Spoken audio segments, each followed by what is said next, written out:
Hello, welcome to LifeTalk for Tuesday, January 29th, 2019. And I'm joined by the usual suspects, my daughter Sheila. Hi. And my assistant Rennie, or Hello. Renee. Good to be here. And then also Ernie is back with us, as he will be every week. He doesn't seem to change positions a lot. He pretty much He doesn't move much, does he? No, he doesn't really. No. Yeah. Doesn't change much. And he won't have much to say this episode. No, he's not going to be saying much this episode. But I'm sure in future episodes he'll speak up. Oh, yeah, he'll be around.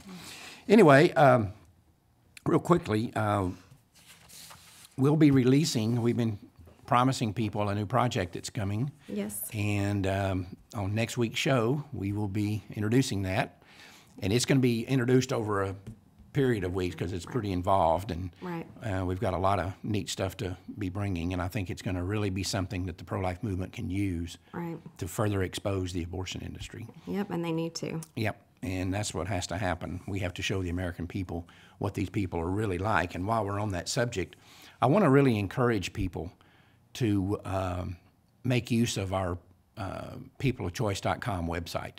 They need to go to that website because it really exposes what the abortion industry is about, what it's like.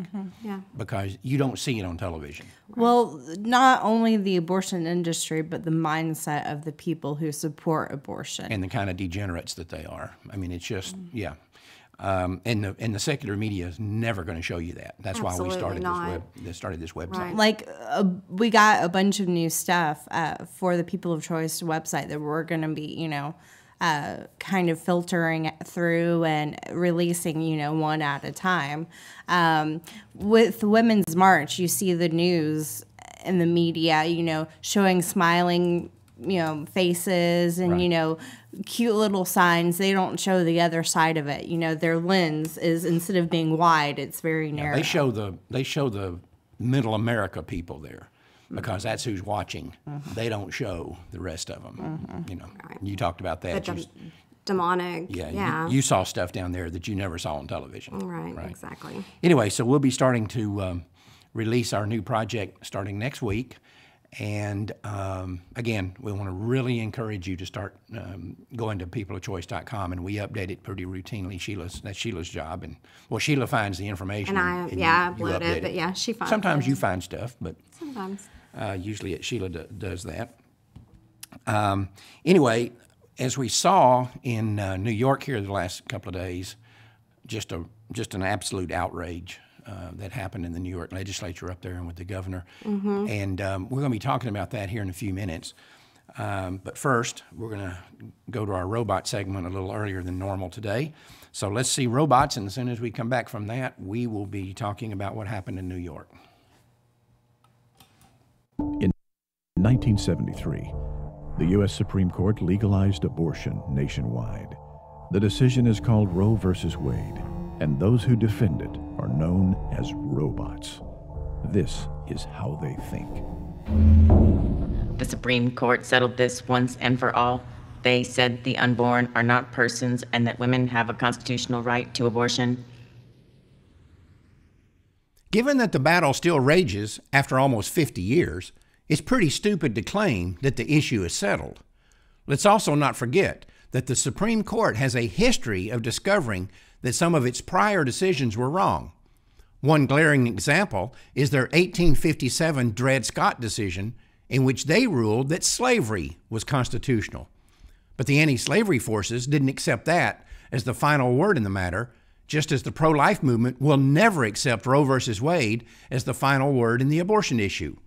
Like the abolitionists before us, we will continue to fight for as long as it takes. As for the personhood argument, let's remember that throughout history, whenever one group of people has wanted to justify exterminating or brutalizing another group of people, they always describe their victims in ways that are intended to take away their humanity. The process is called dehumanization, and it is the universal strategy savages always use to make their particular brand of barbarism a little easier to sell. And the abortion holocaust is no different. In Roe versus Wade, the Supreme Court ruled that states cannot prohibit abortion because the unborn are not, quote, persons in the whole sense, unquote. It is exactly what the court did over 100 years earlier in Dred Scott when they ruled that slavery was constitutional because blacks were not citizens of the United States and therefore the Constitution did not apply to them. The reality is, this bizarre concept that someone can be a partial person or a non-person does not exist in the real world. In fact, the English language does not have a word for a human being who is not a person. So the question I want one of these abortion defenders to answer is this: what is added to a fetus at birth that makes it a person if it wasn't a person before? All right, we're back. An atrocity occurred in New York here in the last few days, but not one we shouldn't have anticipated. Exactly. The legislature there passed, and of course New York is one of the most rabid pro-abortion states in the Union. They passed legislation that's basically what they're trying to do is codify Roe. Right. They're trying to make sure that Roe is their state law. Yes. Because if Roe is overturned on a states' rights argument, Right. they want that law to trigger and just everything to go on like it was. Yep. And I mean, they're doing everything in their right to protect abortion, one law at a Right. time. And, you know, they purposely elect pro-abortion politicians. Yep. Have they ever had a pro-life politician? I don't know. Yeah, there's been some pro-lifers in New York, but Far not and as a few- governor. Yeah, far and few between. Yes. And you're not going to become governor of New York on a pro-life. I mean, look at who they elected this last election. Right. And you know, it's really this is really an outrage what happened up there, and because basically, like I said, they're going to codify Roe, allowing abortion right up to the moment of birth, and they're even saying after birth, because this legislation allows that if a baby is born alive during the abortion, that you can go ahead and let the baby be killed, let the baby die. So they're taking it outside the womb, and we've seen this in other places, and now New York is just basically going to put it into their state law. Well, and I mean, they're making it legal, but it happens all the time. It happens anyway. Where, Right. you know, babies are born alive Right. After, you know, a failed abortion. The abortionist has the nurses, you know, put it in a broom closet and just let the baby die. So it happens all the time. It's just now legal to do it. Do you know what was brought to my attention earlier today that I hadn't even thought of? New York is going to be the go-to state for the marketing of the baby body parts because of the after-birth abortions. I mean, it's...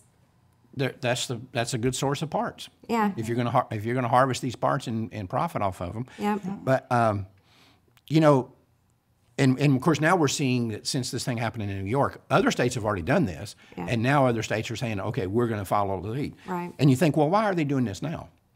And the reason is because they see the handwriting on the wall. Roe versus Wade is doomed, and they know it is. And plus, with the new Supreme Court nominees and one seat that's looking to be filled pretty soon, it seems like. Yep. They're doing everything in their power to, you know, make it a cement, you know, Right. put it in cement. Right. That's exactly what's happening. Well, yeah, and people are so upset about this, but abortion goes on in every single state, and babies from 4 weeks to 6 weeks are being sucked out of the wombs of their moms. But people are my Facebook page, people are so upset about the whole New York thing, and I get it, right? I mean, it's a baby, but so is the 4 to 6 week old. Well, see, that's a point we need to make sure people understand. I understand the visual is worse when you think about a baby that looks more like us, having arms and legs ripped off and the head crushed and all that.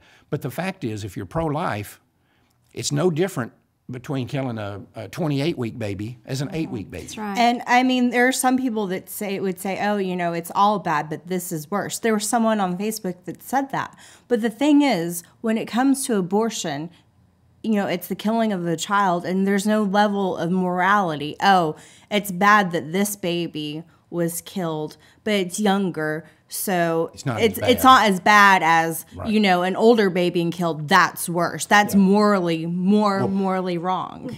Well, what keeps going through my head, Elaine Reddick had posted a video just the other day, and she's watching, hey Elaine, of a late-term abortion. And it just makes you want to bawl your eyes out. It really does. Because this woman is having a late-term abortion, and she's turned over, and they're yanking the baby out, but they have to go in with scissors and with clamps to crush the skull of the baby. And they cut the spine. This is no better than Gosnell. This is no better than Carpin. Right. I mean, I guess it doesn't end from here. I mean, it's just the morals of. You have to stop the whole thing. Yeah. If you don't stop it all from the moment of fertilization, you've accomplished nothing. Yeah. And so, yeah, like I said, I understand the argument of getting, or the emotion of getting more upset about a late-term baby. But if you're pro-life, they're babies from the moment the egg is fertilized. Right. That's a baby. I mean, visually, it does seem more shocking, but if you put the visual aside and think morally, Right. philosophically, and, you know, what it truly is, it's no different. It's no different. And, you know, you're talking about that they've set, these babies are born alive and they take them and set them in a closet somewhere and let them die. When we did that interview that's on YouTube with those 3 down in Houston, Right. They didn't do that.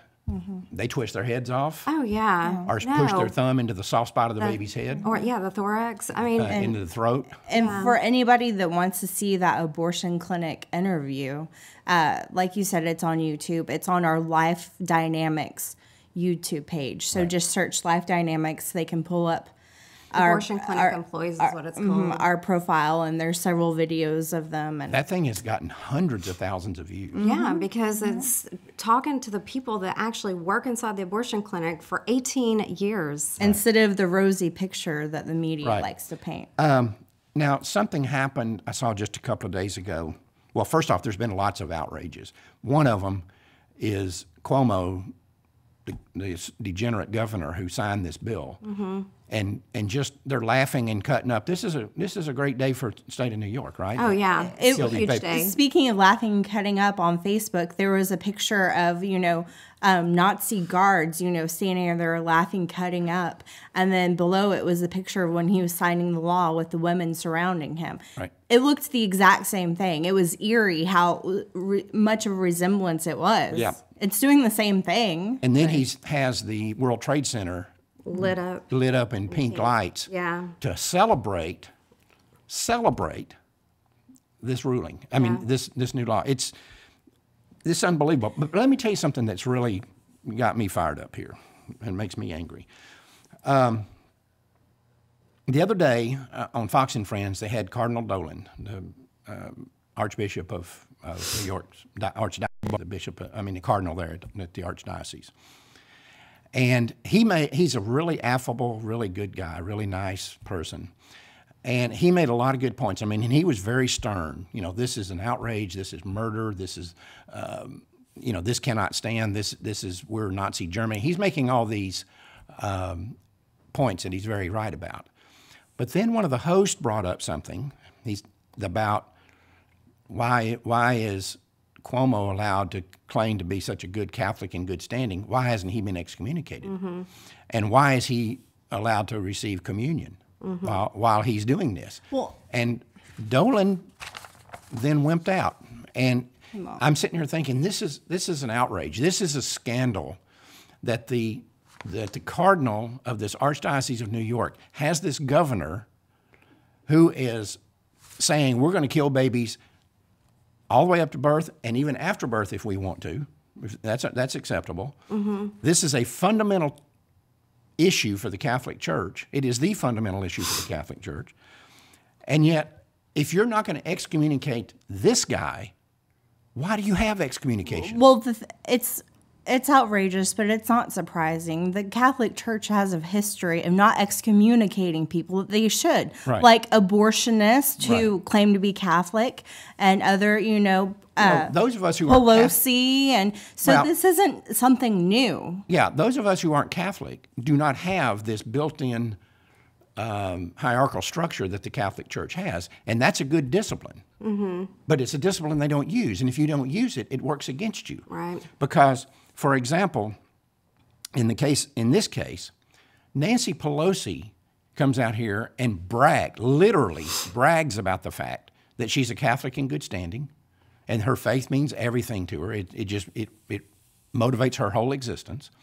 And she's a Catholic in good standing. She's not excommunicated, and she brags about the fact that she can take communion. She can go to the communion rail and be given communion. And the problem here is she's saying, I'm not excommunicated. I'm not going to be excommunicated. I get to take communion. I'm a Catholic in good standing. And Dolan's agreeing with her. Mm-hmm. He's agreeing with Nancy Pelosi. But are y'all seriously surprised about that? Well, in his case, I am, but maybe I shouldn't be. Now, he admitted that his mail, he gets bundles of mail every day from Catholics telling him to excommunicate this guy and to deny him communion. And a lot of good Catholics out there are saying, we have to excommunicate these people. And there's a lot of priests that won't give them communion. A lot of them won't. He should have been excommunicated a long time ago. I mean, he has a horrible history anyways of allowing gay marriage in the church. He passed that bill of abortion. He's a divorced person living with a woman, but it's not going to happen. He's not going to get excommunicated. Well, we don't know that. Anyway. Pelosi's not going to get excommunicated. The Catholic Church does not put their foot down when it comes to that. And it's not only the Catholic Church. Protestants are bad about not putting their foot down when it comes to the abortion issue too. Yeah. Oh, we're worse about it, actually. And so until we put our foot down, it's not going to happen. Timothy on here says that we need a flat-out personhood amendment to settle the issue once and for all. Worked for slavery, it will work for the preborn as well. Well, yeah, I'm working on something, as y'all know, right now that deals with this issue. I think it's time for the pro-life movement to swing for the fences. Absolutely. We've nibbled around the edges long enough. It's time. 60-something million dead babies is plenty. That's enough. That should settle the bloodlust to the other side. It's time for us to move on. And I'm writing an article, as y'all know, right now, proposing a certain strategy that I think could be very effective. And when people hear about it, they are pumped. Yes, exactly. You and I have had conversations with just a few people that I've talked to about this. Yeah. And even one of the people that's I guess I hate to use this term, but he's kind of a groupie of Life Dynamics, and he thinks everything we do is fantastic. I even threw it out to him one day. He called about something else. And I was amazed. He was not that impressed with it. He didn't think it was such a fantastic idea. Mm-hmm. And that's fine. I'm moving forward with it. But then night before last, he calls, and you took the call and passed it through to me. And he said, I've looked at this again. I've thought about it. I've talked to some other people. He said, this is genius. Mm-hmm. This is what we've got to do. This is the direction we've got to take. Well, right. I mean, and politically, politics isn't going to completely stop abortion. You have to change people's hearts and minds. But unless we swing for the fences, you're going to have a state over here that passes pro-life legislation. And then, a few years later, they may get, a pro-abortion politician who just reverses it. And so it's, it's going to continue being back and forth until we, put our foot down. Yeah. Well, that's what I'm proposing. But it's one thing to say we've got to shoot for personhood, and that's right, we do. But you got to have a mechanism to do that with. You can't just say, we got to have personhood. Okay, that's fine. But how do you get personhood? Right, and you have the mechanism. And I have a suggestion for that. And not only do you have a mechanism, but now we have the science to show that yes, that preborn are living human beings. Science is even more so on our side now than it ever has been. Right, and go ahead. I know we're kind of jumping around. Right. I want to make a point here. Okay. I grew up listening to Charlie Daniels. Right. I did. Who is Charlie Daniels? He's a country singer. The Devil Went Down to Georgia. Oh, I've heard that song. I'm not a country music person. He tweeted something the other day, and I want to read this because it is so good to me. Right. Watch the wrinkles on how do you say his name? Cuomo, thank you. Cuomo's face lengthen as the ramifications of the thousands of murders has sanctioned sanction come to bear on him. Daniels 82 tweeted, the New York legislation had created a new Auschwitz. Thank you, you're helping me out here. Dedicated to the execution of a whole segment of defenseless citizens. Satan is smiling. Oh, it's on the screen. Yep, he's right on. You know, years ago, he's got a really neat song called "Still Witness." And it's a Christian song, and he's talking about the decay in America, and part of it's the unborn. And we contacted him about using that song as a theme song for LifeTalk, and he was okay with it. He told us he'd be happy to and when he said, I'll have to get the legal people to send you the legal documents that you need to do that, they wouldn't do it. The legal people said, no, we're not going to release the rights. the production company. Yeah, he apparently, like most artists, does not own the copyright to his own songs. Right. And so, but he was perfectly happy with it, and he's a good guy. And there was an NFL player came out and saying, hey, this is outrageous. And an actor. And I honestly have a question. There have been, people celebrities and other people who have come out and said this is outrageous. But you have to also ask yourself, are these same people, are they pro-life? Would they say it's outrageous for the moment? Yeah, exactly. Yeah, right. Or are they just saying it's outrageous because, this seems more extreme? Because it's more visually upsetting. Right. I mean, to be truly pro-life, you have to believe that the unborn child has the right to life from the moment of fertilization. Right. So do those people truly believe that, or are they just outraged over this New York thing? Yeah. Well, and we have to remember there's 9 other states that have the same law, and New York is protecting the health of the mother. Some states don't even do that. It's not a health issue. It's just you can have an abortion. So yeah, well, the health issue doesn't matter anyway, because the Supreme Court's defined health in a way that any woman who's pregnant falls under the heading of having to have an abortion. She could say that, she's upset, or I'm too old, or I'm too young, and then they would say, she might kill herself, and even if she wasn't posing a threat to herself. Let's remember too. I'm going to have this idea that I'm writing up. I've been working on it for a while, and it's very complicated for me to write. It's the hardest thing I've ever written. I don't know why, but it has been. But I'm getting over the hump a little bit now. Good. And as you know, I'm working on it at nights and weekends, and I'm really excited about it. I'm more excited about it today than I was when I first started it, as I lay it out and actually see it on paper. But what we've got to guard against is there's a lot of people out here in the pro-life movement even that are saying we've got to overturn Roe. Simply overturning Roe won't necessarily accomplish what we want to accomplish. Absolutely not. And that's what we need to understand. Yes. If the Supreme Court comes out here and issues a ruling that says Roe was badly decided because the unborn child's a person, then it's over and we've won. But if they come out and they say Roe versus Wade was badly decided because the Constitution is silent on abortion, and therefore it's a states' rights issue. Right, which they're doing. That's what they want to do. That's what the pro-aborts want. Yes. They want to send it back to the states. Yes. We're done. Yep. Because what's going to happen is you're going to have within weeks you'll have this patchwork quilt. Yep. Some states will outlaw abortion. Some states will permit it, like New York, right up to the moment of birth. And most states are going to take some kind of middle ground approach. Right. The problem is state lines can be freely crossed. Yes. So let's say that you're an unborn baby in Texas, and Texas has passed legislation protecting your life, and you can't be executed. You can be taken to California. You can be basically extradited. Right. Inside your mother's body, she can decide to take you to California for execution. So in effect, a states' rights argument, the thing that sends it back to the states, doesn't protect one baby.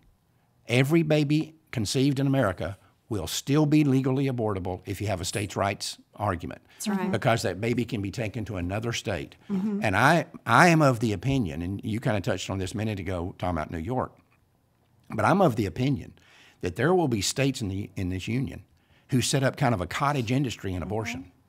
Where they provide transportation across state lines, part of an abortion package. And they advertise. And a good example of this, just using one, might be Illinois.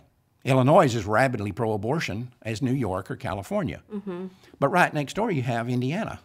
That's not that way. So let's say Indiana restricts abortion or maybe even prohibits abortion. All that's going to happen is Illinois is going to start, all the abortion mills over there is going to start advertising in Indiana, and there won't be a single baby in Indiana who's protected even though his state law prohibits his execution. Yes. A good analogy would be casinos. In Texas, gambling is illegal. Right. Well, in Casino Oklahoma, gambling. yeah. Well, in Oklahoma, on Indian reservations, there are tons of casinos, and so all you have to do is go down 35, hop in your car, go down 35. Go up 35. Oh, up, down. And then cross the Oklahoma border, and then there's casinos that just pop up. Out of nowhere. And so it would be like that with abortion mills. You would have abortion mill here, advertising, discounts. It would be a whole industry. That casino analogy is a good one for several reasons. But it is true that if you go up 35, as y'all know, the second you get out of Texas and you're in Oklahoma, within 5 miles, there's that gigantic, they say it's the largest. I don't even think it's within 5 miles. Yeah, it's like they say it's the largest across the casino border. in the world. Now, what's interesting about that, they built it. Why do you think they built it out there in the middle of the sticks in Oklahoma, a couple of miles from the Texas border? Because they knew that that'd be their big market. And what's interesting is when the Texas legislature has considered bills to allow casino gambling, and there's lots of people that line up opposed to it. One of the groups that lines up, guess who one of the groups is that lines up opposed to it? Yeah, the people in Oklahoma. The people in Oklahoma come to Texas and put millions into the Texas. There's a big lobbying Right. of it. And also, you see billboards advertising the casinos in Oklahoma, all over North Texas. Yeah. Dallas, 45 miles away, you'll see tons of billboards advertising it. Karen says that Roe was up for women's rights. We need a law for the unborn rights separately. Well, that's not too dissimilar to what I've writing up. It's something similar. But it's right. And see, this is what this casino analogy is good because I'm telling you, just use Illinois and Indiana as an example. Illinois says, oh, right up to birth, we're fine. Indiana says, no, we're not allowing that, or we're not going to allow any abortions at all. You'll have the exact same situation there that we have with these casinos. The interstate that runs east and west out of Illinois, Indiana, there will be abortion mills right inside the state of Illinois, and they will be advertising all over Indiana. And I wouldn't even be surprised if Planned Parenthood made a deal with abortion clinics, with selling abortions clinics for or abortion referrals. So you have this woman come in, oh, I don't, want this baby, I want an abortion. Well, you're too late, You can't legally have abortion, but hey, we'll sell you an abortion at this abortion clinic. We'll call them up. We'll make a deal with them, and then that person that sold that woman an abortion might get a commission. It would be a whole industry. Yeah, that's what I'm saying. Some of these states are. If we wind up with this patchwork quilt, some of these states will set up a cottage industry in abortion. And so, when I hear even pro-lifers. I heard some pro-life senator the other day on television talking about the Supreme Court needs to send this back to the states. That person is not pro-life. That is not a pro-life position because not only the pragmatic aspect here that you don't stop any abortions by a states' rights argument, but if you're pro-life, that means you believe the unborn child is a person. Do we not? Is that what it means? That's what it means. We believe the unborn child from the moment of fertilization is a person. Right. The United States Constitution protects persons, the right to life of all persons. So if you believe that the unborn child is a person, you say you're pro-life, that means you believe they're persons. Then you have to also say that the Constitution protects their life.